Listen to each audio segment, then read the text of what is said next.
Salve pessoal! Então vamos lá. Hoje eu quero puxar a nossa questão, nossa discussão um pouco mais para o lado do estudo de casos. A gente tem aí, fez umas duas, três sessões com uma base teórica mais carregada. Vou falar um pouquinho de teoria por óbvio, né? E acho que agora já dá para ver um pouquinho, com um pouco mais de clareza, o que a gente tem tentado fazer através das releituras do ECO, algumas leituras pontuais dos autores da teoria do direito. A gente está justamente trabalhando para montar uma teoria semiótica do direito aqui, tá? Até o final do curso. Hoje a gente tem que trabalhar um papel representativo importante nessa teoria, que é a questão dos limites do direito que a gente colocou na última sessão e a gente começou a trabalhar, mas eu queria na realidade mexer um pouco aqui nesses casos, mexer um pouquinho em alguns casos selecionados para discutir algumas das hipóteses que estão sendo levantadas, de modo que a gente tenha mais facilidade para visualizar como esses instrumentos são aplicados. A gente já tem uma caixa de ferramentas um pouquinho grande aí, né? E essa caixa de ferramentas vai servir para a gente agora, para que a gente possa, né, articular alguns dos aspectos presentes no nosso trabalho. Basicamente, a ideia aqui é trabalhar com o limite da significação jurídica. Muito rapidamente aqui no primeiro momento, eu vou voltando a esses pontos ao longo dos casos, né? São três casos, um bem conhecido, outros talvez nem tanto, são mais recentes ali da Corte da União Europeia de Direitos Humanos, né? Mas assim, só para vocês terem uma ideia, o que eu quero discutir com vocês hoje está aqui nesse primeiro slide, tá? Eu tentei reduzir inclusive o número de slides hoje, né? E nós vamos discutir aqui questão de bases estruturais. Então a gente tem a dimensão da significação, uma dimensão informacional e uma dimensão cultural. Foi o que a gente estudou até aqui, tá? Veja, tem muito detalhe que a gente não teve oportunidade de ver por causa do tempo, né? Tem muita coisa que eu gostaria de discutir com vocês. Eu gostaria de mergulhar um pouco mais na questão do Círculo de Viena, tratar um pouco mais especificamente o Wittgenstein e as implicações da filosofia wittgensteiniana para essa teoria. A gente vai ter tempo ainda ao longo do curso, nas últimas sessões, para fazer esse fechamento. Mas tem muita coisa que, dentro do campo da significação, eu acabei preterindo para que eu pudesse estabelecer com vocês lá no começo uma plataforma mais sólida no âmbito do Peirce, das dimensões persianas, como elas operam, o que elas significam, como elas funcionam, né? Eu precisava de instrumentos e por isso eu me dirigi mais especificamente para elas. Agora está na hora de a gente fazer uma crítica filosófica e adaptar esses instrumentos. Tem uma dimensão informacional que saiu em parte do Peirce e em parte, né, do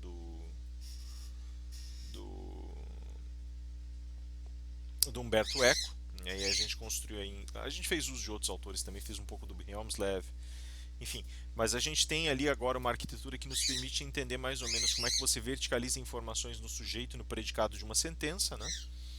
E como essa verticalização vai nos levar a dimensões distintas desse processo informacional, como essa dimensão informacional se torna aos poucos uma dimensão comunicacional, né? Como ela pode então fazer o emprego dessas informações para fazer o acionamento de outras informações de outro lado da manta, respostas imediatas e diretas nesse sentido, e por fim uma dimensão cultural que vai tentar demonstrar para nós basicamente a questão da maleabilidade geral das teorias produzidas, das informações obtidas e da maneira como essas informações sofrem os seus refluxos.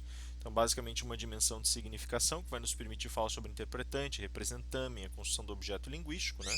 E vai gerar em torno dessa realidade. Uma dimensão informacional que vai nos permitir falar mais especificamente das coisas que extraímos de uma determinada sentença e de como nossos mecanismos respondem a isso, né? Mais ou menos na comparação das máquinas ao redor da, da represa, né? E por fim uma dimensão cultural que vai nos permitir toda essa discussão que começou lá com a raiz do debate estético, do gosto, do midcoat e como isso vai servir para criar encaixes representativos, né? Daí a gente voltaria ao começo do ciclo falando sobre as representações dentro da significação, como essas informações podem ser obtidas, o que tem de perda, o que não tem de perda. Então agora a intenção é que a gente coloque tudo isso em movimento, né? Atentando para alguns aspectos aí que são justamente os aspectos que vão determinar as respostas para as perguntas subsequentes. Primeira questão ali, então, quais os pontos de maior fragilidade no que concerne à construção semiótica do direito? Isso aqui basicamente pode ser traduzido de uma maneira mais simples e mais direta dentro do contexto que a gente está vendo basicamente seria dizer em que medida as dimensões que nós apresentamos, significação, informação, comunicação e cultura, né, permitem observar perdas seletivas e ganhos seletivos dentro de uma teoria, né? Dentro de um posicionamento teórico específico, né?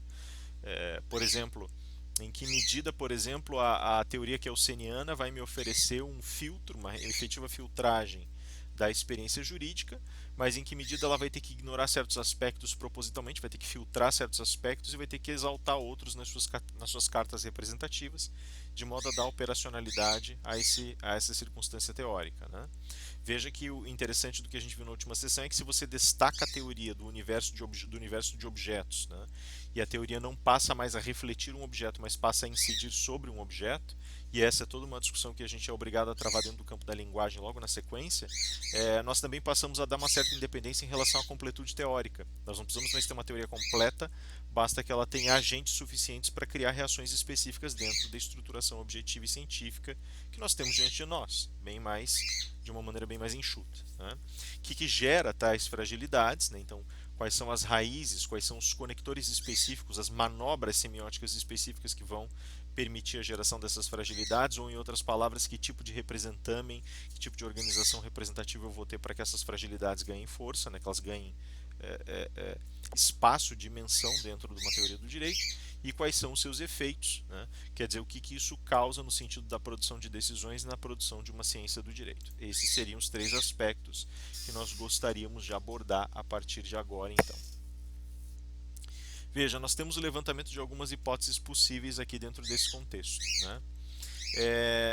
Toda a relação que a gente travar aqui, evidentemente, ela parte de um pressuposto fundamental, né? Parte do pressuposto de que o direito é basicamente traduzido em linguagem, né? Aspas, né? Porque esse pressuposto ele já é um pouco perigoso. A gente teria que parar para pensar se a experiência jurídica é traduzida em linguagem, se ela é linguagem, né?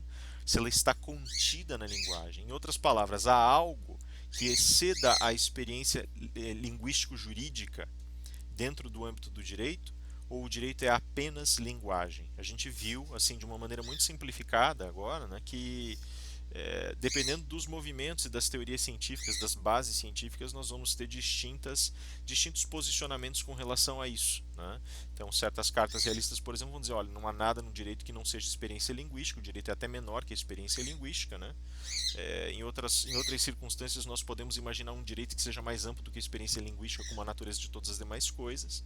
E aí nós somos forçados a nos perguntar também se essa adesão traz à tona a ideia de que nós somos obrigados a aderir à ideia de que existe, de fato, uma realidade que transcende a linguagem em todos os aspectos, né? E, portanto, existem objetos que são traduzidos na linguagem, mas não objetos puramente linguísticos. Essa questão para nós, ela acaba sendo importante porque a depender da resposta que nós demos para ela, se a resposta preambular dependendo da resposta preambular que seja obtida, nós já vamos ter uma resposta imediata para o que acontece aqui. Se o direito é, de fato, mais amplo do que uma experiência linguística, nós passamos então a noção de que o direito, que os limites do direito, eles não vão, evidentemente, estar restritos aos limites da linguagem. Eles poderiam ser maiores que os próprios limites da linguagem, ou pelo menos distintos. Maiores dificilmente seriam, porque a gente sabe que existe linguagem que não é direito, né? Mas diferentes, pelo menos, né? Já seriam distintos. A gente pode dizer, no entanto, que o direito, a partir do momento em que ele se restringe a um espaço, a uma dimensão específica da linguagem, ele também poderia ser associado diretamente a ela, e suas limitações poderiam, na realidade, ser reflexos ou respostas de uma experiência linguística. O que também poderia denotar, aliás, diga-se de passagem, uma relação um pouco conturbada no que diz respeito aos limites da linguagem e aos limites do direito. Vamos ver exemplos possíveis aqui, né? Limite da linguagem. É difícil achar exemplos de limite da linguagem porque ele justamente está resvalando no vazio, né? Se a gente for pegar a estratégia Wittgensteiniana de leitura. A gente pode falar, por exemplo, sobre um limite de linguagem no momento em que a gente vai falar de alguma coisa e não tem fala. Vamos pegar o exemplo clássico do Wittgenstein, que é a ética. Tá? Então, o valor do bem. Dizer o que é o bem para o Wittgenstein é uma coisa que é impossível, justamente porque nesse movimento em que ele vai tentar resgatar o conceito de bem, ele descobre que há um silêncio, há uma necessidade mínima de uma crença pessoal muito mais profunda, né, que vai estar enraizada na possibilidade de existência de algo que transcenda a existência humana e nos conceda esse elemento do bem. Lá naquela palestra de 1929, ele vai falar que a natureza do bem é herdada diretamente da natureza divina, e que daí vai depender da crença de cada um saber o que é o bem ou não, acreditar inclusive se o bem existe ou não, e portanto resta apenas uma demanda de silêncio. E mesmo assim, o Wittgenstein demarca muito claramente a natureza desse silêncio linguístico sob esse aspecto. Porque quando ele faz isso, o que ele está basicamente colocando para nós é que é melhor calar-se, é que é exigido um silêncio no sentido da concisão da linguagem, mas é possível criar regimes especulativos que vão fazer com que a gente eventualmente incorra naquilo que para nós vai ser erro de linguagem. Né?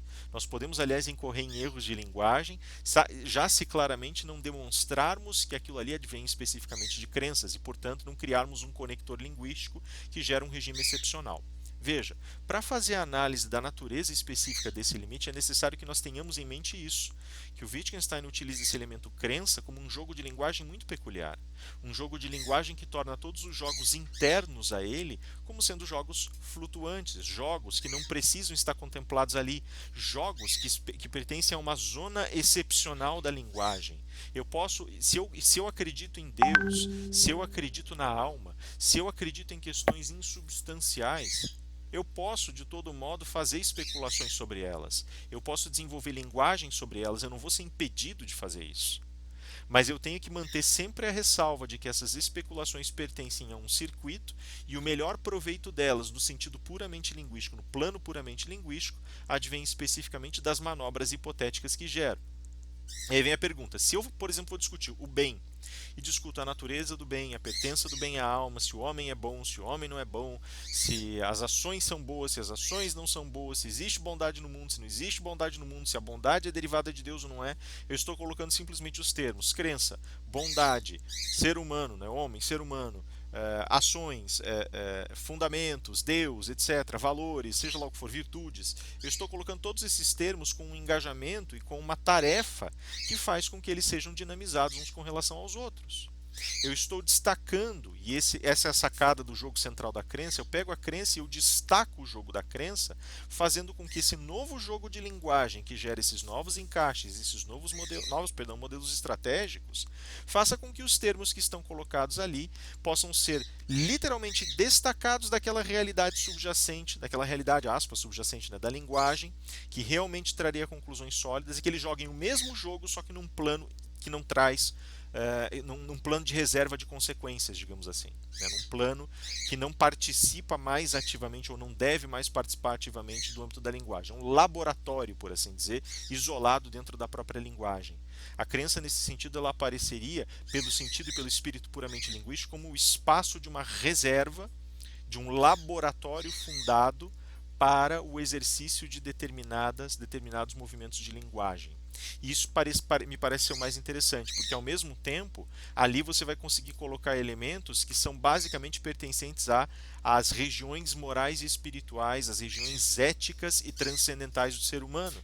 Ali você pode fazer com que esses regimes, com que essas estratégias sejam coparticipantes umas das outras. Né? Não é à toa, por exemplo, que a gente vai ter justamente os movimentos específicos de um processo de produção literária como sendo baseados em uma certa premissa de organização da realidade e, portanto, em um certo pavimento das constituições imaginárias. Ali a gente consegue obter de uma maneira um pouco mais visível o significado próprio desse laboratório da linguagem.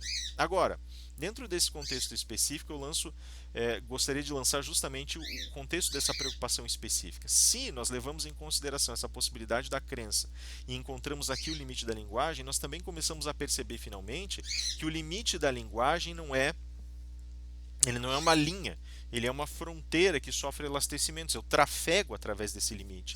Eu visito espaços que eu considero externos à linguagem. E aí vem a questão: o que é considerado como externo à própria linguagem? Estão agitados hoje. O que é considerado externo à própria linguagem em uma determinada medida? A externalidade em relação à linguagem, ela não é o espaço puro e simples da não linguagem, mas é a possibilidade de comunicação desses fantasmas linguísticos que carregam consigo essa semente de não linguagem, ou seja, essa possibilidade de uma dúvida sobre o seu processo de significação, e ali representam, por conseguinte, a dinâmica da não linguagem. Elas são não linguagem? Não, elas são linguagem, mas elas são também a possível representação desse limite. O não, quando eu digo, por exemplo, né, o inominável, o indizível, pronto. Aqui eu tenho exemplos também desses fantasmas de linguagem que estão ocos, vazios, e que eu posso resgatar de dentro das estratégias Wittgensteinianas como jogos de linguagem apropriados que me desafiam ao limite, que me desafiam a encarar o abismo da linguagem. E aí a pergunta é: eu posso pensar, sequer começar a pensar uma relação dessa com o direito? O direito ele efetivamente atravessa esse modelo e vai cair num abismo desse tipo? Ele vai chegar a uma região abissal que trabalha com esses fantasmas? Se a gente pegar o Força de Lei do Derrida, por exemplo, a discussão que ele trava a partir de Pascal e de Montaigne no texto, a gente vai perceber que existe um semblante disso. Ele vai justamente falar, quando ele vai falar de força de lei, ele vai falar sobre essa questão mística da autoridade, e a mística da autoridade, muito embora a gente esteja aqui subvertendo ele um pouquinho, ela pode ser considerada como um desses fantasmas, já que nela a gente vai observar a congregação da justiça com força, lá a partir de Pascal, só os dois andando juntos vão se sustentar, mas ao mesmo tempo, para que você mantenha essa sustentabilidade, o teu olhar sobre a lei é o olhar de que a lei não é justa em si, mas precisa carregar a acoplagem da justiça como semblante de justiça que vai efetivamente emergir no contexto dessas relações. Então agora eu quero que vocês imaginem o seguinte: dentro do contexto específico, dentro do contexto específico dessas relações, nós passamos a ter, portanto, toda uma constituição, toda uma malha de linguagem que vai promovendo certos avanços. O que significa para nós, portanto, que o direito, nesse sentido, bem poderia estar visitando esses espaços. Agora, a questão não me parece ser tão simples assim. Se a gente pegar o olhar derridiano, o olhar da desconstrução derridiana, a gente vai resvalar num problema. O próprio Derrida coloca lá pelas tantas o seguinte. Desculpem eu ficar olhando, tá? É que eu tô com uma das aves doentinha, né? Agora ela tá melhorando graças aos céus, mas daí eu fico, graças a Deus, né? Então justamente eu fico olhando para ela para saber se ela tá bem. É... Veja, dentro desse contexto, o Derrida ele é muito contundente. Ele vai dizer assim: o direito ele esbarra numa muralha. Né? Esse semblante ele cria um muro, ele cria uma barreira, uma paralisação total. Né? E essa paralisação total ela tem ela traz para nós um encargo muito difícil. Né? Esse encargo é justamente o encargo de que existe um abismo, um limiar ficcional no direito, um limiar que foi confeccionado. Né? Ele vai dizer que justamente ele não corresponde a uma circunstância real, não corresponde a uma circunstância efetiva do direito. Né? Se eu for fazer ataques metalinguísticos, eu tenho soluções de continuidade que não vão aparecer aqui. E isso é o mais curioso. Agora, veja que interessante isso, porque se eu falo um pouco sobre essa impossibilidade de uma solução de continuidade para o direito, segundo o olhar derridiano, eu posso, no entanto, retornar para o âmbito da linguagem e eu posso perceber o problema não está no direito encontrar uma barreira fictícia, o problema, na realidade, é que a barreira fictícia disfarça os problemas reais do direito. O Derrida ele foi genial em perceber através, a partir de Pascal, que existe de fato a necessidade do direito se trajar de justiça. Né? Pelo contrário, ele é um modelo de força que vai ser aplicado através da lei, né, e a despeito da lei, e ele não vai ter nenhum tipo de fundamento para a sua autoridade, não vai ter nenhum tipo de legitimação. Então ele consegue compreender bem essa absorção, essa interiorização, essa qualificação, digamos assim, jurídica, qualificação das esferas jurídicas, no sentido específico de traçar, digamos assim, um sentido para essa experiência. Né? Mas ao mesmo tempo ele para por aí, ele não percebe que essa estratégia ela pode se multiplicar. Se eu usei essa estratégia num primeiro momento, mas abrir através da linguagem que ele mesmo coloca essa ideia da mística da autoridade, essa autoridade mística do direito, ou autoridade mística da lei, eu também comecei a perceber que essa autoridade começou a se desmanchar. A autoridade ela não funciona no plano da reflexão, ela nunca vai operar no plano da reflexão. Né? Ela sempre vai operar num plano mais enraizado da psique, num plano espiritual, mental e emocional. Ali ela existe. A autoridade ela só é boa quando, a partir do momento em que o comando é dado, está encerrado, e eu aceitando esse comando, me encontro já numa posição de obediência total e absoluta. Então eu não questiono, não pode haver questionamento. Se não é questionar a autoridade no sentido de dizer, será que a autoridade deveria estar colocada? Será que ela está bem colocada? Se eu fizer uma pergunta sobre um como, se eu fizer uma pergunta sobre a acoplagem da autoridade a uma determinada realidade, se eu fizer uma pergunta a respeito de seus mecanismos, isso significa que a semente já foi plantada. Ao invés de eu obedecer pura e simplesmente, ao invés de eu me submeter pura e simplesmente, automaticamente eu passei a um estado de reflexão. E ele mesmo vai colocar isso, né? Ele coloca no começo do texto dele um estado, existe um estado crítico da mente que pode ser deflagrado, talvez deva ser deflagrado, e ele acredita esse estado crítico à intersemiose. Quando ele está começando a fazer a exposição dele, ele fala, eu preciso falar inglês porque vocês estão me acolhendo e eu agora, como keynote speaker, preciso me dirigir a vocês dessa forma, até porque a intersemiose do tema seria muito complicada. Eu preciso mostrar familiaridade e a gente precisa trabalhar familiarmente com o tema, né? E ele está, de alguma maneira, jogando com essas mesmas estratégias. Ele está literalmente colocando a máquina linguística e a máquina cognitiva para que elas reflitam. Está, né? Colocando esses dois operadores para reflexão. Então aí começa esse jogo de todos os contextos, de todas as costuras que nós estamos nos dispondo a trabalhar. Então, quando o direito chega nesse limite ficcional, na realidade o que ele está fazendo é empregar as mesmas relações de antes. Ele sabe que a partir do momento em que ele foi pego e foi descoberto nessa estratégia, nessa corrida, nessa corrida desabalada, né? E meio atrapalhada, assim, foi pego com as calças na mão, basicamente, é dizer, né? Ele foi pego fazendo aquele, dando o passo necessário para criar o truque, né? Ele foi pego na manha que tira o coelho da cartola. Então agora ele precisa achar uma outra estratégia para fazer o show continuar, digamos assim, né? Ele precisa remover o véu daqui, ele precisa rearticular o véu para uma outra direção, né? Refazer, revelar, portanto, né? Remover o véu, mas ao mesmo tempo restabelecer esse véu. E agora, nesse sentido, ele vai tentar jogar com essa nova ilusão. Então isso significa que essas experiências, elas estão na realidade oferecendo gradações de impedimentos. Elas estão tentando atrasar o inevitável. Derrida chega à conclusão dessa associação imediata direito-força, né? Inclusive vai falar muito sobre a questão da multiplicidade de vozes na construção do justo, a necessidade dessas várias desconstruções. E ali ele consegue ter uma noção já um pouco mais clara do significado específico do monismo jurídico e do que esse monismo jurídico significa na produção dos seus significantes, como ele já não consegue trabalhar bem, lidar de uma maneira saudável com a questão da justiça. O problema passa a ser então que o direito, muito embora ele não tenha num primeiro momento uma compreensão clara desses limites da linguagem como tais, ele absorve esse limite de uma forma diferente. Tá? Então a gente poderia dizer assim, não, veja, como ele está na barreira, ele tem um limite mais restrito do que o limite de linguagem que está lá na fronteira do bem, na fronteira da metafísica, na fronteira dos paradoxos, das contradições. Ok, até pode ser. Mas a grande questão que começa a surgir é a seguinte, comece a remover essas barreiras fictícias e vejam onde a coisa vai parar. Para o Derrida, a questão vai parar imediatamente na violência. Não é bem assim. Tá? Por incrível que pareça, com todas as mediações que ele faz, eu acredito que ele ainda foi um pouco imediatista demais no contexto específico das suas reflexões. Na verdade, se a gente parar para pensar bem, o Derrida, nesse contexto, ele poderia ter alargado um pouco a discussão e poderia ter meditado sobre como essa fronteira wittgensteiniana, e ele cita Wittgenstein no texto abertamente, como essa fronteira wittgensteiniana da linguagem, né, como esse limite que se esparrama, se reproduz e vai tentando vencer essa caminhada da linguagem no cansaço infinitesimalmente, né? Quanto mais eu tento produzir linguagem, mais eu traio o próprio propósito de sair dela, né? Seria dizer. Ele, ao mesmo tempo, ele poderia ter enxergado isso dentro do direito. O direito também está fazendo isso a seu modo. A questão ficcional não é criar uma barreira letal que esconde o uso da força.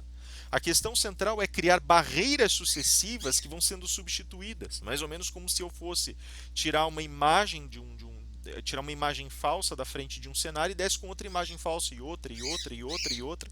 Essa estratégia do ganho infinitesimal na fronteira da linguagem, no limite da linguagem, está presente no direito. Ela está presente. Ela pode não coincidir em conteúdo, mas ela coincide em movimento. Ela simplesmente ataca uma região diversa dessa fronteira.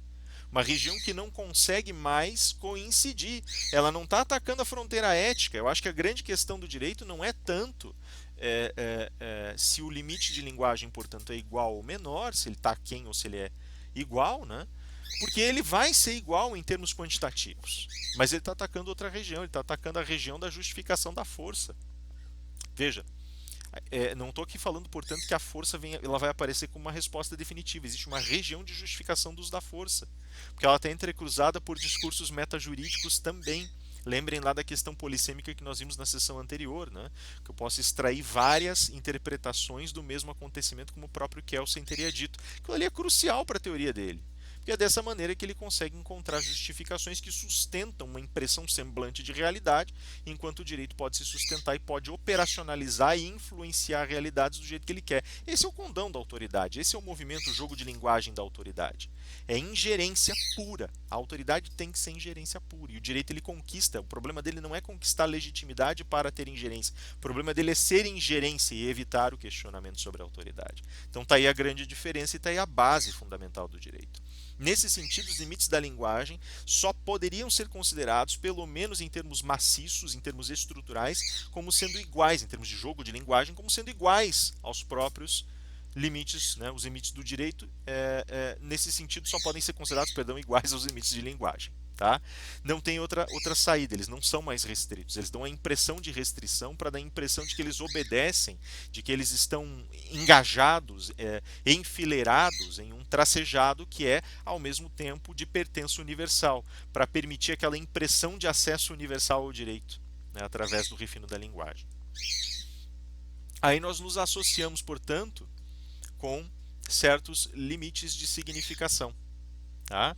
A partir do minuto em que a gente tem esse limite de linguagem, também nós vamos ter como consequência imediata restrições e estabelecimentos dos campos de significação. A escolha, por isso que eu vivo dizendo para vocês, o que acontece, qual é a geração fundamental de uma teoria semiótica do direito? A escolha das estruturas semióticas, a escolha do signo, ela é fundamental. Tá, eu volto a insistir, né, que eu estava conversando com o Jailson esses dias, a gente estava falando sobre teorias e teorias. Tem teorias que vão dizer que toda linguagem é ideológica. Eu não concordo. A ideologia, para mim, a ideologia ela é muito mais valorizada hoje do que ela merece. Ela não tem mais a força que ela já teve, ela assumiu um papel, ela teve uma ingerência, ela teve um alargamento no campo do conhecimento, mas esse alargamento foi sendo reduzido na medida em que outros flancos, outros ambientes de conhecimento surgiram e outras modalidades de conhecimento surgiram. Eu costumava dizer ainda esses dias, né? Estava falando ainda esses dias e costumava dizer, já digo costumava porque essa ideia foi, ela mudou agora, basicamente, né? Mas ela sofreu uma transformação agora. Eu costumava dizer que existem novas ideologias, né? Formas libertárias de proteção informacional, intimidade, etc., em oposição a grandes comunitarismos e às vezes totalitarismos justificados por comunitarismos, e geralmente comunitarismos de Estado, comunitarismos corporativos. Não creio que sejam ideologias. A forma já mudou, não é ideologia, nós não estamos falando de políticas, nós não estamos falando de estilos, né, como já disseram os administradores sobre estilos éticos em certa ocasião, nós não estamos falando de nada disso, nós estamos falando de grandes performances humanas, grandes redes cognitivas, grandes redes comportamentais, grandes redes estruturais ou grandes redes estruturantes. Então a gente chegou a um novo modelo de conhecimento, a gente alcançou um novo modelo de conhecimento e de ingerência sobre o mundo, uma nova maneira de relacionar a ação com o conhecimento, que ainda não está, ela está vicejando já nas grandes cabeças da nossa época e nas grandes cabeças de 90 para cá. Tem muita gente muito boa que está realmente fazendo florescer, até onde eu vejo, uma concepção mais clara de mundo, alguns de uma maneira muito perigosa. A gente estava conversando isso na última sessão lá quando falou de transhumanismo, uma corrente com a qual eu não concordo, não acho que seja uma corrente saudável de filosofia, mas tem outros que estão pensando de forma responsável a questão da tecnologia e que começam a enxergar, começam a entender vislumbres de um novo modelo linguístico, de uma recompreensão da linguagem enquanto enquanto elemento de codificação, enquanto força de capitalização desse estado que é ao mesmo tempo reflexivo e ativo no mundo, por conta desse achatamento das relações e por conta da celeridade e da transparência, como diz o Virrilhon, né, mas de uma transparência um pouco diferente daquela que ele preconiza. Seria a transparência do sentido específico das ideias para as versões e para os fluxos específicos das realidades das realidades tecnológicas, né?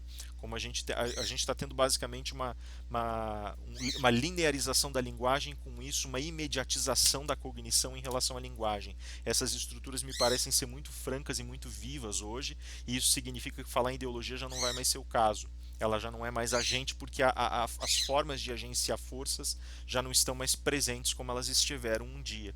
Então, assim, quando a gente faz essa associação, nós também estamos fazendo associação com os limites da significação de uma forma muito mais grave do que nós conseguimos pensar. Não se trata só de você fazer encaixes que vão tensionar a cognição do outro.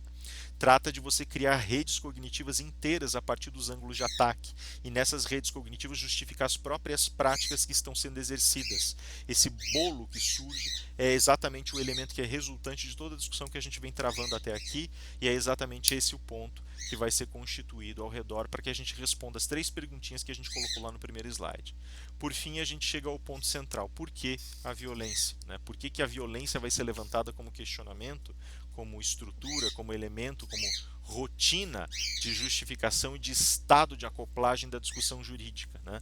Vai ser basicamente essa experiência que é cercada pelos termos força, violência, cogência, coação. Né? Vai ser essa experiência que vai ser cercada, porque basicamente ela representa a forma mais elevada de ingerência. E o direito agora ele deixa de ser aquele que lidava com métodos, procedimentos, forças de legitimação, validade, eficácia e efetividade, e passa a ser aquele que lida com as mais variadas formas de ingerência sobre a vida. E dessa maneira ele tem que justificar as condições violentas da ingerência, depurando-as, fazendo-as desaparecer dentro de processos imensos, né? Basicamente dessubjetivizando os projetos e os processos que estão sendo colocados, ou em certa medida pelo menos flanqueando os propósitos violentos, alegando que se a violência for inevitável dentro dos fluxos de atuação do direito, ela não pode ser agenciada para um lado ou para outro, e não se pode sofrer a recusa do sofrimento de violência. Isso é uma questão interessante porque a gente acabou de chegar num estado absoluto e profundamente patológico da existência humana nesse sentido. Isso também significa que nós todos temos que cortar na carne um pouquinho se a gente quiser ter um mundo que funcione minimamente. Então nós todos temos que nos estender, por exemplo, nós todos temos que nos submeter, por exemplo, a determinado teor de abrasividade e agressividade da realidade. Nós todos temos, a gente ainda ontem assistiu uma palestra com a professora Nayara aqui no nosso grupo, no grupo Marielle Franco, perdão. Nós todos temos que ingerir um pouquinho de agrotóxico para que a gente possa sobreviver a um mal necessário. A gente tem que fazer concessões no sentido da transgenia, no sentido do discurso eugênico, para que a gente possa sobreviver de novo a um mal necessário. Essas coisinhas vão aparecendo como maus necessários, porque se não acontecer violência de um lado, ela acontece do outro. Né? É a fantasia dicotômica do Huxley, né, que eu discuti ainda agora de manhã com alguns colegas, com alguns alunos, né, no sentido de que o Anasazi vai viver sempre num espaço muito degradado, muito errático, muito passional, e por isso completamente lesivo para sua própria, né, completamente não, mas muito lesivo para sua própria existência, ao passo que o indivíduo da sociedade organizada vive num espaço ordenado, cheio de confortos, mas vazio espiritualmente, por isso lesivo para ele próprio da mesma maneira. Então eu necessariamente tenho que escolher, não é nem escolher o mal, mas é literalmente escolher a violência que eu sofro, se é que eu vou ter escolha. Né? Essa seria a questão. Então vamos lá para as nossas questões. O primeiro caso que eu queria colocar para vocês é o famoso caso Milosevic. Né? Ele foi um caso que nem foi concluído, e ele me interessa já especialmente por isso. Se você for olhar lá o relato do case, ele fala que em 2006, em março, 11 de março, se não me engano, de 2006, Milosevic veio a falecer por um ataque cardíaco. Muitas pessoas já vieram com essa história, querendo continuar a narrativa do Milosevic, de que ele teria se envolvido numa conspiração obscura e fugido para uma ilha nas Bahamas, né, e teria passado o resto da vida morando lá sem que fosse condenado.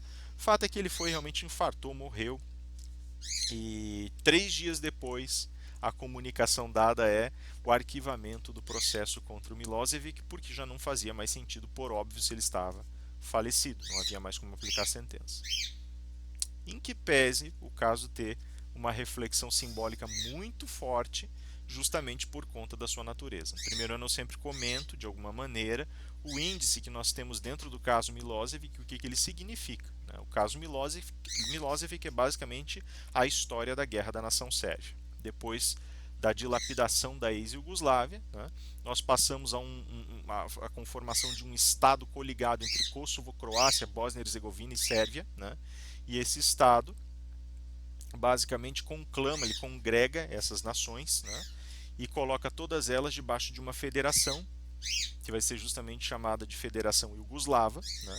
Agora a gente já tem uma nova versão disso, então era basicamente ela era para ser um ponto de transição entre uma nova realidade política para esses povos e o que tinha sido antes, que era um regime totalitário separado, destacado da cortina de ferro em certa medida, destacado do regime soviético em sentido político totalmente, era um regime independente, né? É, e esse regime basicamente acaba, né, com o termo da ditadura que o controlava, e agora nós vamos ter a figura do Milosevic como sendo essa peça central que passa a atuar dentro da política sérvia e eventualmente dentro da política da federação. Veja, a federação ela tinha uma estrutura política interessante. Né? Cada país teria evidentemente o seu governo, mas a federação seria regida também por um presidente, que seria eleito, eles teriam termos, e esses presidentes seriam eleitos, eles iriam alternando presidentes desses diferentes países, né? E basicamente haveria ali uma secretaria que cuidaria dos interesses econômicos, militares, sociais, organizacionais dessa federação. Tá? E aí nós passamos a ter então um desenho geral para ela e eventualmente nós começamos a ver o Milosevic, ele começa a carreira dele dentro do setor de segurança da Sérvia, acaba ganhando, alçando voo para cadeiras dentro da política nacional sérvia e eventualmente ele se elege presidente da federação. Ele é colocado como presidente da federação. Ele tinha, desde os tempos antigos dele, desde os tempos do início da vida política dele, ligação com indivíduos que foram sendo posicionados em lugares sensíveis, em cadeiras sensíveis, especialmente sensíveis para projetos que envolvessem intervenção militar ou policiamento. Então, né, poder de polícia da federação, exército, né, o controle do exército e da defesa, algumas pastas econômicas. Ele começou a construir basicamente um círculo ali com 11 12 indivíduos que se destacaram mais e cujos nomes estão contemplados na ação do Milosevic, né, eles tiveram ações abertas contra eles também, passa-se ali a formar o que depois teria sido chamado, né, teria sido apresentado pelo próprio caso como sendo um consórcio para o cometimento de crimes, né? Um consórcio criminoso. Um conluio, portanto, criminoso. Né? Esse conluio criminoso ele basicamente teria sido encabeçado pelo Milosevic, que teria preparado estrategicamente posições de modo que pudesse haver o engalfinhamento dos demais estados em uma guerra que a nação sérvia fabricaria e produziria. O que aconteceu ali? Veja, esse plano ele começou a ser projetado já nos discursos políticos que colocaram o Milosevic no mapa político. O Milosevic ele tinha uma percepção muito dura da realidade da Federação Iugoslava e ele entendia que a própria nação sérvia, e essa era a compreensão de muitos sérvios, né, que a própria nação sérvia, por conta de sua posição geográfica e pelo cercamento por vários outros países, notadamente o Kosovo albanês, né, a Croácia e a Bósnia e Herzegovina muçulmana, sofreria com isso perdas sensíveis de território e por isso a Sérvia precisava encontrar meios de se defender.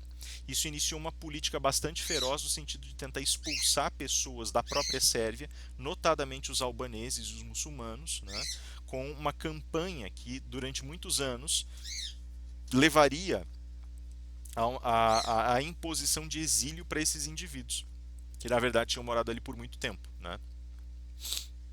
E aí a questão central passou a ser como a Sérvia lidaria com isso. O Milosevic ele apresentou a solução radical, que nós estamos infelizmente tão acostumados a ver hoje em dia, e essa solução radical começou a promover esse fervilhar das relações políticas dentro da Federação Iugoslava, e a partir do momento em que ele ganha força e ganha espaço, ele começa a preparar as posições relativas no âmbito político para que ele possa reforçar com armas as suas medidas políticas. Veja, existe aqui uma semelhança ao argumento de Hideano, de que o direito precisaria se juntar com a força de modo que ele pudesse ser estruturado para ganhar efetividade e, além de ganhar efetividade, passasse a ter condições devidas, passasse a ter condições adequadas de instrumentalização e exercício.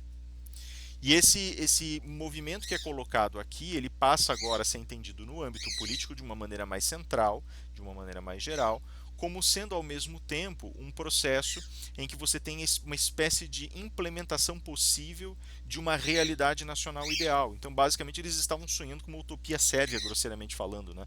Muito grosseiramente falando. Eles queriam alcançar essas condições ideais de uma nação sérvia apenas para os sérvios.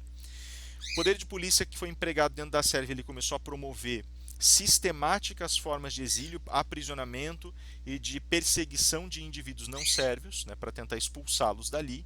E essa expulsão começou a se intensificar até o ponto em que a Sérvia começa a implementar o discurso de que seu território é pequeno demais para a manutenção do seu próprio povo, e nos acordos que foram traçados para a fundação da federação, a Sérvia tinha saído francamente prejudicada, ao ponto de estar ameaçada de desaparição.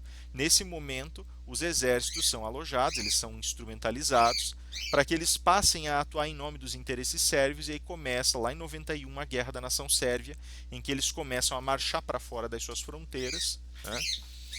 Que foi conhecido também, né, como Guerra nos Balcãs, né?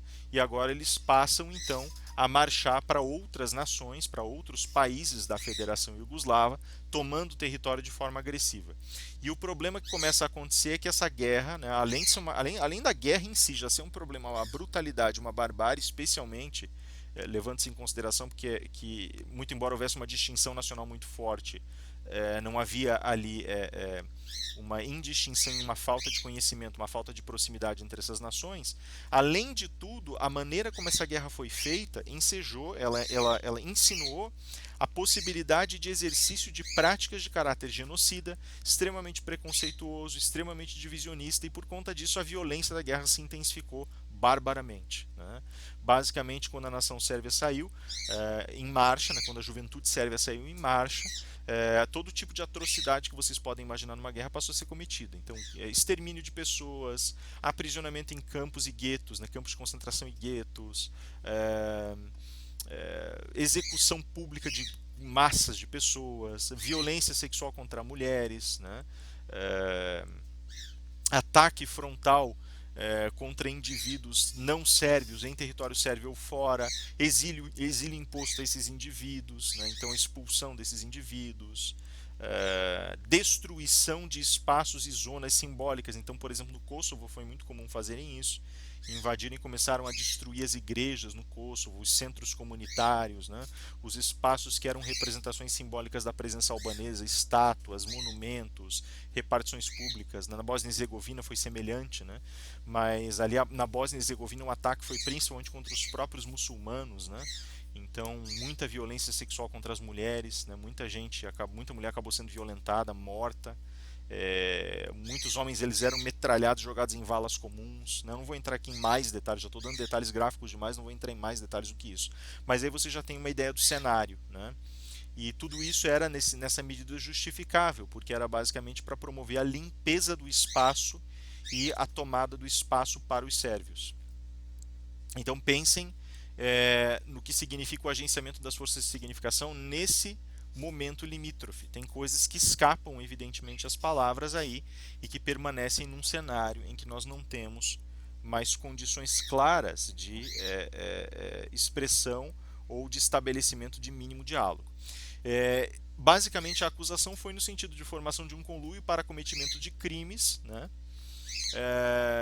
Ao passo que, na realidade, se você vai olhar a maneira como isso foi tratado ao longo da história, de 91 a 95, né, enquanto a guerra durou, né, mesmo nos anos posteriores e até um pouco dentro do julgamento, a ideia era justamente, olha, aquilo ali foi uma formação, ela não foi formada para matar gente, né? Aquela cúpula foi formada porque era uma aliança de políticos que confiavam uns nos outros, né? Eram pessoas que tinham confiança umas nas outras, né?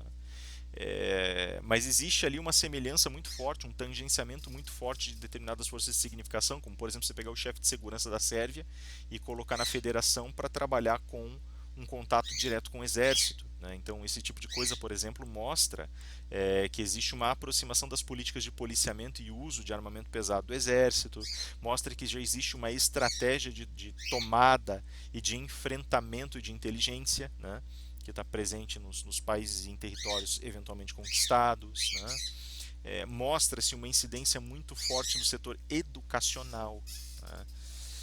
E aí você passa a ter um controle educacional e midiático muito forte para que você possa ter o alcance das tuas estratégias dentro desse contexto e assim por diante, né? Isso tudo tem um caráter semiótico profundo, muito claramente colocado, né? Já vou voltar nesse ponto, tá? Só vou fechar aqui a questão da tipificação, daí eu já volto nesse ponto. Se a gente for olhar a construção do tipo, né, ele basicamente a tipificação na ação judicial ali, sobretudo no relatório dela, aparece ali como confinamento de pessoas, né, confinamento de massas de pessoas, sob várias formas, né, e sem justificativa, imposição de exílio a cidadãos do Kosovo e a cidadãos da Bósnia e Herzegovina, é, ataque tanto no sentido, né, tanto no sentido de agressões de cunho sexual, quanto ataques físicos, lesões, homicídio, mutilações, né, promovidos contra cidadãos, principalmente da Bósnia e Herzegovina, mas também em grande escala contra o Kosovo, né, extermínio de populações, tanto Kosovo quanto Bósnia e Herzegovina nos dois campos, né, Croácia também nesse caso, também em todos os casos aí Croácia também entraria, né, e destruição de patrimônio público e de monumentos e de elementos considerados como cruciais para a formação e identidade cultural daquele povo, né? Então, aí vocês têm todo o rol de acusações que estão estabelecidas, e evidentemente essas práticas no manto da guerra, né? E se a guerra fosse vencida, elas não seriam entendidas dessa forma, né? Então assim você passa a ter, digamos assim, um duelo pela linguagem. O direito ele está evidentemente aqui, a ação judicial, vejam que ela afunila a linguagem de modo a conseguir a organização específica dos artigos, inclusive, que estão sendo desrespeitados, né, da Convenção de Direitos Humanos, né, de modo que ela possa levantar uma acusação que tenha fundamento jurídico e procedimental. E o procedimento, nesse sentido, ele tem uma função muito peculiar. Não é sempre essa, né? O procedimento ele tem, evidentemente, a capacidade de proteger as prerrogativas de defesa de um indivíduo, evidentemente, é para isso que serve, para equilibrar processo com todos os seus princípios, mas nesse caso ele cria uma cunha entre a realidade da guerra e a realidade jurídica, né? Então veja que curioso isso, o próprio Derrida coloca lá pelas tantas, fora da realidade jurídica, que resta, né? Senão o conflito, a barbárie, a guerra, o sangue, a violência, né? Que é aquela mensagem de fundo do contratualista. De alguma forma, essa cunha criada entre o modelo de guerra e o modelo de justiça, trabalhando as mesmas rotinas, as mesmas funções significantes, estabelece de alguma maneira exatamente essa relação. Só vejam que essa relação que está sendo tratada e que está sendo estabelecida, ela não é aquela que o Hobbes colocou lá para nós. Nossa, o direito, a lei, a política, a sociedade, elas estabelecem para nós um escape em relação a essa realidade violenta, bárbara, difícil, cheia de agruras, lá. Não. Não se trata disso. Trata-se da formação de sistemas sígnicos ao redor e em disputa por uma determinada realidade. Isso é um jogo de linguagem em si e por si. Existem talvez aqui, veja, essa eu acho que é uma das mais notáveis contribuições da obra Wittgensteiniana nesse sentido. O jogo de linguagem, ele não se restringe a termos ou locuções, ele acontece em todos os movimentos de linguagem. Então, num argumento, ele é até um jogo muito simples, um argumento que vai tentando predominar sobre uma determinada esfera de acontecimentos, sobre coisas que são o caso. Para acoplar signos, né, aquilo que a gente chama de ressignificação em determinado momento, funciona por estratégias obscuras e difíceis de concessão, recuo e ataque. E o que está sendo colocado aqui é, e agora eu volto ao ponto que eu queria que eu reservei, né, como em todas as situações em que nós temos a ascensão de líderes de caráter, com esse caráter com esse arrojamento totalitário. E não é um elogio, tá? Esse arrojamento aqui não é um elogio. Com esse arrojamento totalitário, com essa parcialidade, com essa brutalidade, em todas essas situações nós temos um jogo que é jogado. E o jogo que é jogado é muito simples. Existe uma associação significante entre líder e liderados. Existe um discurso que determina as prerrogativas dos liderados e a necessidade desses liderados serem valorizados. Então eles são lançados ao plano, ao plano do martírio, e quando eles são preparados no plano do martírio, eles são elevados ao plano da restauração. Isso é um movimento semiótico. E depois disso, esse líder aparece, se ele não é a figura, não é a cabeça dessa história toda, se ele não é aquela figura heróica que vai ser a cabeça da relação, ele automaticamente cria costuras, ele vai criar costuras internas, e essas costuras internas vão permitir a ele apresentar um projeto, vão permitir procedimentalizar essa restauração. E qual é o procedimento típico da restauração? A violência sistemática e maciça.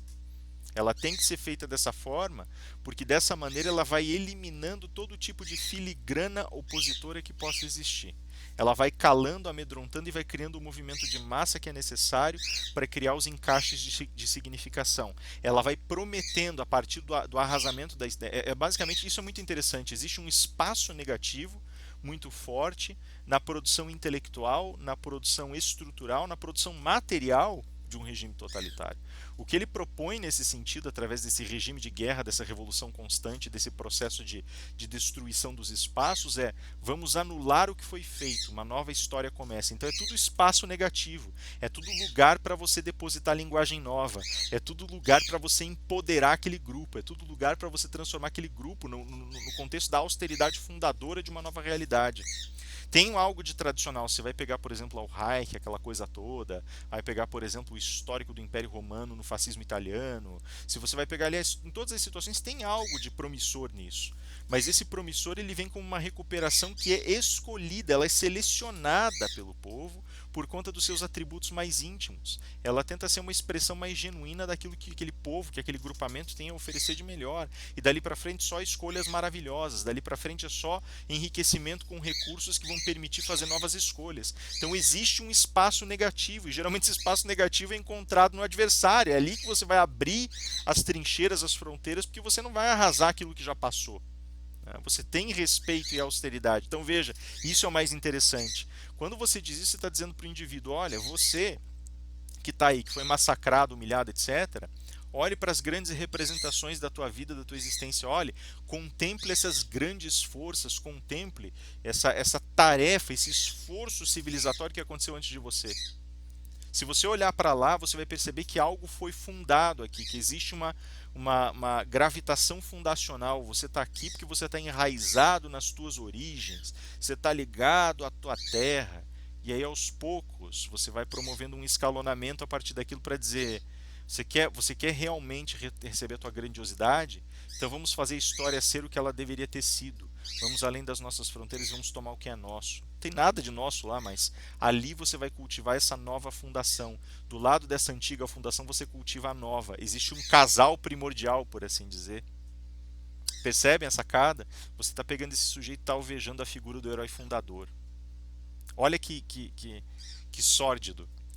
Ele nunca vai ser fundador de porcaria nenhuma. E essa é a grande questão.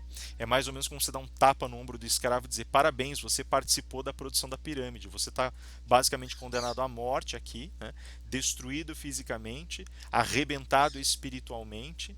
Com certeza vai ser morto no cativeiro, mas você participou disso, né? Só que é lógico que você jamais diria isso para o escravo, porque o escravo é o outro, ele é a coisa acessível. Aqui você precisa fazer com que ele participe. Quando ele participa, você descobre: eu não preciso bater nele para ele fazer as coisas, eu não preciso ameaçar, basta me oferecer, estender a mão para ele e dizer: você é o herói da narrativa, faça acontecer. E aí ele vai trabalhar 20 vezes mais, ele vai lutar 20 vezes mais, ele vai... Lógico que ele vai fazer isso. Porque ele é o protagonista e ele é o único responsável pela vitória e pela derrota. Se a desgraça acontece, a partir de agora você não disse isso para ele, mas a culpa é dele. E é esse o horror. Você já parou para pensar nisso? Você vai olhar amanhã para os teus filhos e netos, vendo eles passarem fome, de cabeça baixa, humilhados, como cidadãos de terceira categoria. Você vai dizer basicamente: olha, isso foi culpa minha. Você vai admitir que foi culpa sua. Vocês percebem a trama que é colocada? Ela já está alinhada em termos semióticos. Ela está inteira alinhada. E é isso que está em jogo. Agora volto à questão da fronteira da linguagem. Volto à questão do enfraquecimento, né? Onde é que está a fragilidade do direito? Ela está aqui. Ela está exatamente aqui, porque o direito pode gritar o quanto ele quiser. Esses pontos que foram colocados como exercícios efetivos de uma tipificação pode gritar o quanto quiser. Enquanto eles estavam gritando, sabe o que estava sendo dito pelo mesmo Milosevic enquanto ele era julgado? Vocês sabem que esse tribunal é uma piada, que ele serve à ONU, que ele serve aos Estados Unidos, porque vocês querem portos aqui porque os olhos de vocês estão voltados para o Oriente Médio, para a Crescente Fértil, para Israel, e vocês querem acesso fácil. E vocês nunca tiveram enquanto nós estávamos aqui, porque nós tínhamos dignidade e não negociaríamos com vocês. Nós éramos abertos e livres, distanciados do regime de vocês. E eles não estão mentindo. E é isso que aniquila a possibilidade de você ter uma barreira, um cerceamento, uma instrução, como diria o Derrida, uma instrução do justo no direito. Eu digo que é o seguinte, é aqui que você vê o limite das estruturas jurídicas, o limite da significação no direito. Significação ela só vai até o ponto em que ela perde a justificação porque o acontecimento significou algo de fora que veio e demoliu a significação jurídica. Sabe o que é pior? Só olhar em volta que você vai perceber exatamente esse movimento acontecendo. Exatamente esse movimento acontecendo. As instituições estão sendo instituições brasileiras, aliás, latino-americanas, né? Ao redor do globo isso tem acontecido, mas vamos falar das brasileiras. As instituições brasileiras têm sido demolidas, a lei brasileira tem sido escangalhada, a Constituição tem sido abertamente desrespeitada em muitas ocasiões, instituições têm sido aviltadas das mais variadas e torpes, insanas formas que você possa imaginar, e agora você tem dentro desse contexto esse discurso surgindo. Eu não estou dizendo que ele é eficiente, mas ele desgasta. É exatamente por conta desse discurso que diz essa lei é dirigista, essas instituições não valem, esse jogo é um jogo de cartas marcadas, nós fomos excluídos, fomos humilhados, fomos silenciados, né? E para nós ele tem uma característica especialmente torpe que ninguém lembra de falar, né? Basicamente esse discurso, desculpa, mas eu vou falar, vocês são, né, amigos já e enfim, não importa. Quem veio aqui ver quem veio de fora ver esse vídeo pode escolher não ver. Então, né?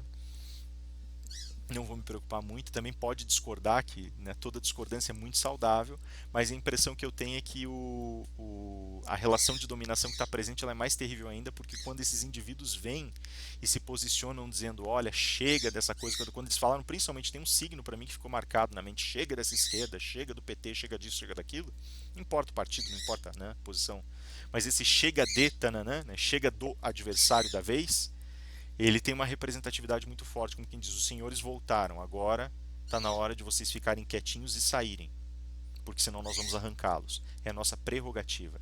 Então ele parece que ele está entranhado nesse sentido. Nós, os senhores, retornamos. Nós, os senhores, queremos a cadeira de volta. Percebe? Então é um pouco essa maneira, essa forma de você construir um agente heróico, uma figura de protagonização e edificação do teu espaço. Isso é letal para o direito. É necessário, porque o direito sobrevive à base da constituição da subjetividade protagonizante e protagonista, mas ao mesmo tempo ele sofre com os protagonismos externos, porque ele não tem como dizer esse protagonismo é o válido, esse protagonismo é o bom. Ele não consegue, ele simplesmente não consegue. Tá? Então seria mais ou menos essa a ideia. Eu coloquei o caso A e B versus Romênia, né? Esse caso aqui é um caso da Corte de Direitos Humanos da União Europeia. É um caso A e B porque basicamente eles estavam no programa de proteção a testemunhas, né? E A e B no programa de proteção a testemunhas participariam, como diz a ação, do julgamento, participariam como testemunhas do julgamento de atividades criminosas de C e D, né? Porque não podia identificar de jeito nenhum. E eles foram então ao programa de proteção a testemunhas e começou a haver toda uma série de dilemas, iniciou-se toda uma série de atritos pouco tempo depois deles terem sido, uns meses depois deles terem sido alojados nesse programa. Primeiramente eles teriam solicitado, eles tinham recebido uma faixa salarial que para eles era baixa, e eles solicitavam o incremento desse salário. Disseram que não seria possível o incremento do salário diante da estrutura do programa de proteção a testemunhas e das normas. Todo mundo recebia o mesmo estipêndio, né? Aí eles começaram a exigir uma mudança total de identidade, dessa forma para eles poderem, né, trabalhar por conta. Foi dito também que pela estrutura normativa não seria possível, pela estrutura documental do Estado não seria possível. Estranho, né? Mas ok. logo em seguida eles começam a fazer alegações de que eles não estariam recebendo a proteção adequada dos policiais e o tratamento estaria sendo um tratamento desumano, né? Que os policiais estariam, logo depois que eles fizeram essas queixas, a alegação que eles fazem é que dois policiais apareceram no meio da noite no apartamento deles, né, desse A e B, e ficaram na porta e não queriam explicar por que, que eles estavam lá. E isso deixou eles intimidados, eles começaram a ficar preocupados e começaram a criar um registro continuado das situações em que eles se envolviam, tentando demonstrar a estranheza das atitudes e talvez até mesmo as constantes ameaças veladas ou abertas dos policiais. Né? Pelo menos o que aparece nem mais ameaça velada, não tanto aberta. Né? E a estranheza do ritmo. Então ele fala, ó, dali por diante eles começaram a não prestar mais a segurança da forma adequada, e aí chega um ponto em que A e B determinam que eles não estão mais em regime de cooperação porque eles não estão mais recebendo a proteção adequada. Daí para frente a coisa desanda. Eles prestam testemunho no caso de C e D, que são condenados, mas eles acabam sendo mortos em virtude de todo esse processo que está acontecendo ao redor desse dilema do programa de proteção a testemunhas. Tem uma situação que torna a questão um pouco mais confusa, um pouco mais conflitiva. A gente pode alegar, por exemplo, que esses indivíduos de fato viviam aí dentro de um contexto um pouco restrito, né, e portanto esse programa de proteção a testemunhas exigia deles certa reserva, pelo menos assim imagino. No entanto, esses indivíduos eles começaram a lidar com as hipóteses do programa de proteção de uma maneira muito maleável, muito leniente. Né? E isso foi uma das alegações que foi feita pela Força Policial. Eles disseram que eles ofereceram em todo momento proteção adequada e que os caras não queriam aceitar porque eles queriam esse conforto, grana, coisa do gênero. E lá pelas tantas, os caras começaram a manter um registro numa conta de Facebook com gravações, com anotações das situações que eles passavam e começaram a captar outras pessoas que faziam parte do programa de proteção a testemunhas, com testemunhos de pessoas que também teriam sofrido formas de abuso, que também seriam ignoradas e assim por diante. E aí, então aparece lá, por exemplo, aparece a imagem distorcida deles oferecendo, né, apresentando entrevistas, aparecem anotações, diários, notas de discussões com policiais, presença de policiais que, né, não deveria acontecer em determinado momento, às vezes a ausência dos policiais súbita, né, tipo de se recusarem a fazer a proteção em determinada área, a presença de indivíduos que pertenciam à organização criminosa de C e D nas proximidades, né, sem que eles tecnicamente tivessem tido como descobrir de fato onde esses indivíduos estavam, né? Daí de repente apareceu lá, né? Então toda essa questão começou a aparecer e realmente parece que eles estavam promovendo ameaças constantes à vida desses indivíduos. Aqui a gente tem um outro modelo desses processos de significação, né? Veja, aqui o meu papel não é discutir o que é evidente e o que não é evidente. Aqui eu acho que dá mais ou menos para ver o que aconteceu aí, né? Especialmente lembrem-se, né? Assim, desculpe, mas a Romênia é um signo em si por si. Se vocês forem olhar lá, alguns dos maiores números de violações à Carta de Direitos Humanos vem da Romênia. A Romênia, por exemplo, no sentido de respeito é o que eu mais tenho contato ali, né, por conta de um estudo que eu fiz um tempo atrás. No que diz respeito à questão do respeito a práticas religiosas, a Romênia está em primeiro lugar em desrespeito. É a que mais desrespeita dispositivos da Convenção de Direitos Humanos, é a que mais vai parar na Corte de Direitos Humanos por causa disso. A que mais vai parar. Em um ano tinha mais de 150 casos. Quer dizer, é absurdo, né? Chega a ser ridículo. Então, assim, você veja que dentro do contexto específico que você tem aqui na organização desse programa de proteção, o processo de ressignificação ele é muito confuso, porque basicamente você removeu essas pessoas e lançou essas pessoas numa esfera uma esfera distintiva que exige, de certa maneira, a blindagem delas, mas é uma blindagem um pouco sem vergonha, ela é uma blindagem um pouco cara de pau, um pouco hipócrita. Não é para proteger o indivíduo, sejamos bem francos, é porque a informação tem que ser obtida. Né? Tanto que depois que a informação foi obtida, né? Mas basicamente, lógico, né, o discurso formal é vamos proteger o direito do indivíduo, vamos preservar a integridade psicofísica do indivíduo. Só que não é bem assim que acontece. Né? No final das contas, o Estado tem um interesse, e porque ele tem um interesse, ele promoveu ali literalmente uma troca.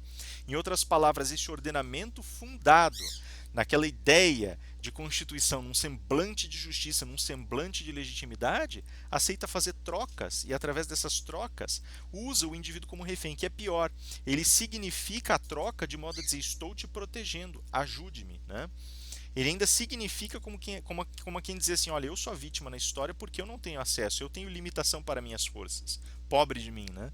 Seria dizer basicamente isso, olha, eu tenho limites, e esses limites exigem que eu negocie com as armas que eu tenho. Tem um discurso atrás disso. E não é um discurso que toda a construção de Estado vai usar, e nem toda a filosofia aplicada à construção de Estado vai usar, mas tem um discurso atrás disso, de fato, né? Tem o discurso de que esse Estado ele é uma máquina de guerra, né? Que ele está olhando para constituições para constituições que não são necessariamente autorais dentro de uma realidade de crimes ou dentro de uma realidade de normatização. Então esse Estado agora ele passa, em determinada medida, a operacionalizar, ele passa a operar saltos para esse campo de modo a instrumentalizar suas demandas e necessidades.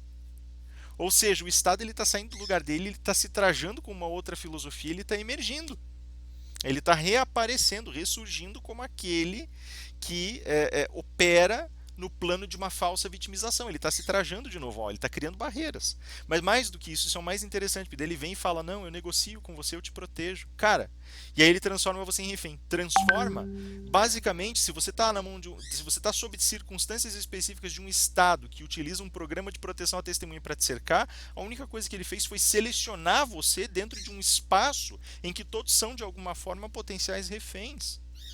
Todo mundo é refém de um Estado que pratica as suas leis, que exerce as suas leis dessa forma. Tá? Então aqui você tem vários campos de ressignificação. Veja como é difícil agora que eles consigam reacomodar os significantes. Né? Então aí começam a aparecer as consequências mais brutais. Quando você cai justamente nesse ponto de ressignificação e nesse limite de linguagem que coincide com essa fronteira do Estado, o falseamento da significação ele pode permitir que o acontecimento vire uma ameaça. Aquele acontecimento eminente, digamos assim, ele vira a ameaça constante de uma desaparição do indivíduo que trafega pela fronteira da linguagem. Assim como a ameaça constante de trafegar pela fronteira da linguagem no sentido ético, lá como o Wittgenstein colocava, quando eu falo do bem, e aí eu já estou no limite da linguagem, já estou caminhando nessa larga fronteira, eu tenho a possibilidade, eu tenho o risco de desaparição, de desaparecer como protagonista de uma realidade moral, eu tenho o risco de desaparecer na minha carga honorífica, eu tenho o risco de desaparecer nos meus experimentos éticos, aqui eu tenho o risco de desaparecer materialmente em virtude, ou desaparecer juridicamente ou existencialmente em virtude do engolir de um acontecimento iminente, nesse caso a morte. Se eu voltar lá atrás, no caso Milosevic, por exemplo, essa ressignificação constante, basicamente o Milosevic ele tentou agregar as forças e tentou mostrar o que poderia ser perdido com o agenciamento das forças jurídicas. Ou o direito não condena esse cara e agora nós temos uma impunidade de barbáries absurdas na história, ou nós condenamos e ele vai falar para o resto da eternidade que a nação sérvia teve mais um Marte. Termina que ele infartou. E aí, veja que saída curiosa, né? As pessoas falam que ele teria fugido. Isso é bobagem, tá? Mas elas fazem essa teoria da conspiração, que também é um exemplo de significação, né? O Techno-Thriller, a conspiração, o jogo dos espiões, nessa coisa toda. Tem esse Techno-Thriller, ele tenta te dar um semblante, uma hora a gente pode conversar mais sobre isso, mas ele tenta te dar um semblante de controle onde não há controle. Isso é muito interessante. E esse cara, basicamente, se ele sobrevivesse e fosse preso, ele ia ser para sempre aquele sérvio, o líder sérvio que foi preso. Se ele simplesmente fosse solto, coisa que não ia acontecer de jeito nenhum numa situação dessas, todo mundo ia dizer, meu Deus, que impunidade. Ele morre. E as pessoas falam assim, é porque foi para escapar. Eles criam a teoria da conspiração de que ele fugiu e ficou impune. Na minha cabeça, essa ia ser. Não ia, a morte dele não serviria para a impunidade. Ele não ia querer isso na posição em que ele se encontrava. Na minha cabeça, se eu fosse criar uma alegoria conspiratória, eu ia dizer, ele foi morto. Ele foi morto para que ninguém tivesse que julgar uma situação dessas e entrar nos méritos da questão. Assim, a Sérvia vai ter que se aquietar. Ele não foi condenado, nunca chegou ao ponto de o acontecimento iminente nunca veio. Que era a decisão. Isso é o mais interessante. Mas tá aí, né? Veja, a gente começa. Eu não vou aqui entrar num discurso, numa toada de ficar fazendo a condenação do poder de polícia. Não se trata disso, tá? Não é isso. Mas isso mostra como é ambivalente a possibilidade do poder de polícia do Estado, né? Como ela pode ser violenta e como ela pode ajudar, como ela pode ser remédio e veneno ao mesmo tempo, né? E aí a gente esbarrou no limite. Quando a gente tem essa significação dúplice, assim, a gente chegou no limite, tem uma traquitana escondida no limite da linguagem. Quando eu falo bem, por exemplo, posso querer dizer um monte de coisas são boas. Eu posso discordar sobre o conteúdo do bem, a gente sabe disso. Eu também posso discordar sobre o papel do poder de polícia. Eu posso dizer, olha, policiar significa simplesmente vigiar você, ou policiar significa proteger você. Ou seja, vigiar com um propósito, né? Cara, essa ambivalência é necessária e todas as vezes que ela aparece a gente tem alguma coisa ali que não está certa, tem alguma coisa cheirando mal porque ela já está no limite da linguagem. Percebe? Então ali a gente tem aqui a gente vê a emergência desse limite de linguagem, a gente vê a fragilidade. A fragilidade do direito, no final das contas, ela não está na lei. Eu não concordo com o que o Derrida diz ali, da minha cadeirinha aqui, né? Que está mais baixa, inclusive, porque ela baixou agora. Mas eu não concordo com o que o Derrida diz. Francamente, eu vejo que a questão central é o poder de polícia. A questão central é a legitimidade do poder de polícia. Não é, em momento nenhum, a força. A força, ela é... Agora, voltando à questão central que eu tinha colocado lá atrás, por que a violência? Eu volto a fazer essa pergunta. Por quê? A violência ela é um percurso, um caminho, um fluxo. Mas o problema genuíno está aqui, ó. O problema genuíno está na ambivalência. A violência não é ambivalente. A violência é o que ela é. O problema é que você acopla nela. E você acopla ambivalências. Isso é um problema. Tá? E aí eu coloquei o NT versus Rússia, né, que é um caso de um indivíduo que foi detido em prisão perpétua, e a alegação central que ele faz é, olha, eu tenho sido tratado desumanamente, e a justificativa que tem se utilizado é que eu estou em prisão perpétua. O que é essa? O tratamento dele, basicamente, ele consistia em, desde o primeiro dia do aprisionamento dele, andar acorrentado, mesmo estando afastado de outros presos em pátio ou em cela, andar acorrentado 24 horas por dia, ter que fazer as necessidades dele na frente de todo mundo num balde, do lado de fora da cela dele, né? E aí, enfim, daí pra frente, né? Tomar as refeições sozinho, fazer as coisas dele sozinho, etc. Tudo sozinho, sempre acorrentado, né? E ele alega que isso é evidentemente um ato desumano, não importando a pena que ele sofreu, né? Tanto que a pena nem é contemplada no resumo do case. Eles simplesmente dizem, olha, o cara está lá preso e ele está sendo tratado dessa forma, né? A justificação na natureza perpétua da pena é uma das coisas mais bizarras que eu já vi. Porque se você justifica, eu até entenderia, não concordaria, tá? Não é isso, mas eu até compreenderia a lógica que está sendo usada para justificar a ação. Se você falasse, olha, ele é perigoso pra caramba, se ele ficar solto ele periga fugir, se ele ficar solto ele periga, né, agredir alguém, ou coisa que vale, ele tem que ficar isolado, sei o que, não sei o que, não sei o que, ou é risco para a vida dele, ou seja lá o que for, ou enfim, seja lá como for, né? Não sei, cara. Assim, eu vejo que usar a natureza perpétua da pena para justificação significa uma demonstração e a evisceração mais clara do que significa a pena. A partir do momento que você apenou o indivíduo e disse, você está preso perpetuamente, eu posso fazer de você o que eu quiser, você disse, olha, cara, é para isso que pena serve. Eu só não vou descuidar tanto assim dos outros, porque eles vão sair um dia e vão receber a cidadania e a humanidade deles de volta. Mas você já perdeu a tua, então o problema é seu. Você nunca vai sair daqui mesmo. Ou seja, me parece que aqui nós temos um terceiro ponto de fragilidade que se soma aos outros dois. E é justamente o ponto em que as experiências e as estratégias jurídicas já não dão conta, dentro desse processo de significação, de compreender a realidade à qual elas se referem, de compreender, por conseguinte, que as caracterizações e estratificações geradas no direito, não, elas pertencem a um jogo restrito. Elas se deixam iludir muito facilmente porque a restrição desse jogo ela não opera, ela não funciona materialmente de uma maneira muito clara. Tá? Essa é que é a grande questão até onde eu vejo. Né? Então a gente teria aqui, na justificação baseada na natureza perpétua da pena, o exacerbamento, né, a exacerbação dessa pena, né? E nesse exacerbar, nesse esforço excessivo de pena, a gente teria justamente a degradação do indivíduo. Então a gente está atacando esse indivíduo existencialmente. Tá, mas você fala assim, tá, então é só disfuncional? Não, mas tem uma coisa que tem que ser levada em consideração. Existe uma acoplagem de um significante de fora, que é um significante existencial. Né? É basicamente a versão daqueles que encarceram, né? A expressão mais íntima daqueles que encarceram e a necessidade de manutenção vital daquele que é encarcerado. O problema de você acorrentar o indivíduo e fazer ele fazer essas coisas, sejamos bem francos, isso foi discutido agora de manhã também, não é fazer com que esse indivíduo tenha consciência de sua prisão ou manter ele num regime regular de prisão por segurança, ou seja lá pelo que for. É porque você não pode manter a pena apenas sobre o corpo do indivíduo. Mesmo que seja uma pena de prisão perpétua, especialmente se é uma pena de prisão perpétua, como já há um abandono geral e absoluto no que diz respeito à possibilidade desse indivíduo se regenerar, e a gente pode abrir daí todo um leque de discussões com base nessa questão da reintegração social, que tem artigos e mais, vocês sabem, né? Enfim, tem discussões e mais discussões e mais discussões. Recentemente eu estava folheando um trechinho ali falando sobre a questão da possibilidade de ressocialização e reintegração do indivíduo à sociedade, como é que funciona esse operador dentro das teorias realistas e assim por diante. A gente pode entrar nessa dividida mais para frente, né, um pouquinho na próxima sessão. Mas basicamente aqui o que a gente tem é justamente essa demanda, essa necessidade de incompreensão de que o que ele já está sofrendo não é impunidade. Então ele fala, bom, agora esse aí vai passar o resto da vida de um regime rotineiro de vida, coisa que nós não temos. Dele foi retirada a insegurança. Então qual é o conector imediato que isso aqui as pessoas colocam? Ao invés de elas pensarem, esse cara está preso, não tem mais liberdade de fazer o que ele quer. Elas pensam, não, agora ele está seguro.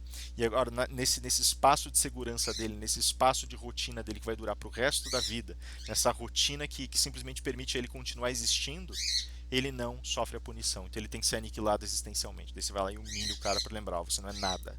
Você não vai viver confortavelmente, você não vai se deixar o abandono reflexivo. Se eu não tenho o direito de abandono reflexivo, você também não tem.